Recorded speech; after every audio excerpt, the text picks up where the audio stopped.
In the summer of 1940, Europe stood on the precipice of an abyss, the war raging across the continent like a tempest. The fall of France seemed imminent, and with it, the very fabric of the Allied effort was at stake. In the heart of this turmoil, Winston Churchill, the newly appointed Prime Minister of Britain, faced a decision that would haunt him for the rest of his life. The French Navy, a formidable fleet anchored at Mers-el-Kébir, posed a grave threat.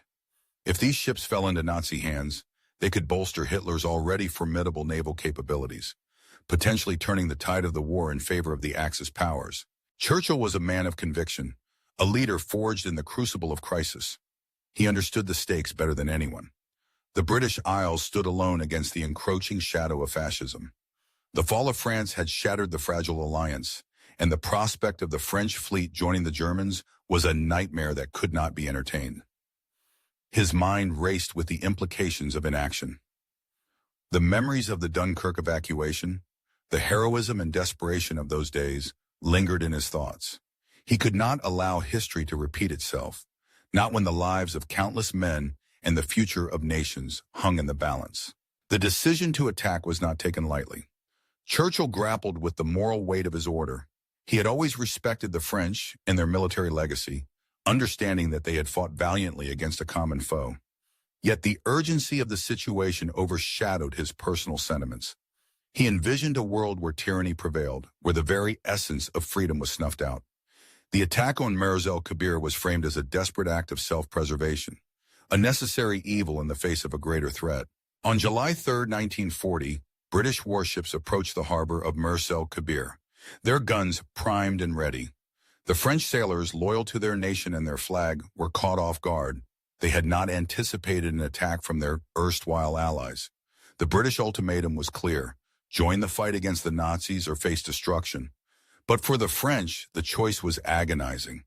They had just endured the loss of their homeland, and the prospect of turning their weapons against fellow soldiers was unfathomable. As the British fleet unleashed its bombardment, the chaos erupted. Explosions rocked the harbor, and the once proud vessels of the French Navy were reduced to smoldering wrecks. The cries of sailors echoed through the air, a haunting reminder of the tragic consequences of wartime decisions. In that moment, the line between ally and enemy blurred, and the weight of betrayal hung heavy in the atmosphere. Over 1,200 French sailors lost their lives, their dreams and aspirations extinguished in an instant. In the aftermath of the attack, Churchill faced a torrent of criticism. The moral implications of his decision weighed heavily on his conscience. He had acted out of necessity, yet the human cost was staggering. The loss of life was not just a statistic. It represented fathers, sons, brothers, and friends, all caught in the crossfire of a conflict that seemed to have no end. The relationship between Britain and France, once a bond of camaraderie, was now marred by bloodshed and grief. As the war raged on, Churchill would reflect on that fateful day. The decision to strike at Mers-el-Kébir was a grim reminder of the harsh realities of warfare, where choices often came at a staggering price. In his heart, he carried the burden of that choice, a testament to the complexities of leadership in times of crisis. The echoes of the past would forever resonate in his mind, a poignant reminder of the sacrifices made in the name of freedom and the haunting specter of what might have been.